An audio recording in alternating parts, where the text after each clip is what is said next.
ज्ञान नाही विद्या नाही, ज्ञान नाही विद्या नाही, बुद्धी विना चालत नाही, तयास म्हणावं का? ओळखत का?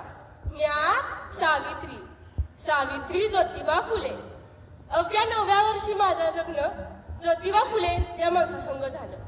हळूहळू मला कळायला लागलं होतं, ज्या माणसासंग माझं लग्न झालंय तो माणूस एक साधा सुद्धा माणूस नाही, तर या जगाचा क्रांतिसिंह आहे ते. त्या काळी बायकांना उमराव लेण्याची प्रथा नव्हती. बाईनं कसं आपण भलं घरातली माणसं भली, आपण भलं आपलं घर बरं आणि घरातली माणसं भली. त्या काळी बायकांना उमराव लेण्याची प्रथा नव्हती. मॅडम त्यांना म्हणाल्या, मिस्टर फुले, तुम्हाला शिक्षणाचा प्रसार करायचा आहे ना, तर educated the woman first, because woman educated the full house be educated. झालं मग. हे आले माझ्याकडे पाटी पेन्सिल घेऊन आणि म्हणाले मला, सावित्री, आजपासून मी तुला शिकवणार. माझा झाला अभ्यास चालू. काना, मात्रा, वेलाटी, आकार, उकार, बेकेबे, बेदुंचा, बेदिक्सा एवढा असतो ध्यास. मी लिहायला शिकले, वाचायला शिकले आणि काव्यही रचू लागले. 1 जानेवारी, होय शनिवारी 1 जानेवारी 1848 रोजी आम्ही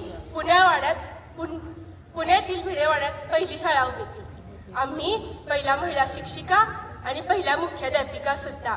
शेळपाट्यासारखे जगलात तर काम तमाम होईल, शेळपाट्यासारखे जगलात तर काम तमाम होईल, पण वाघासारखे जगलात तर नाव होईल, पण वाघासारखे जगलात तर नाव होईल.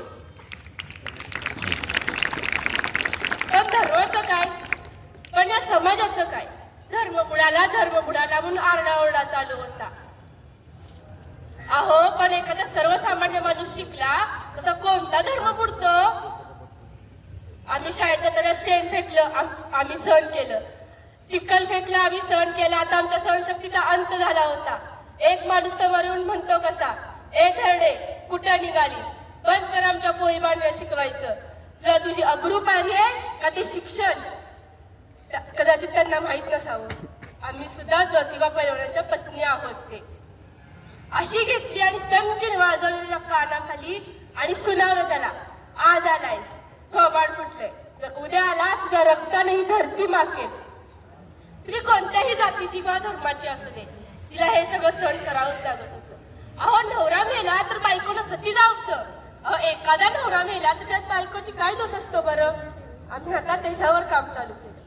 अंग्रेजी सरकारनं सतीबंदी आणली. आम्ही एका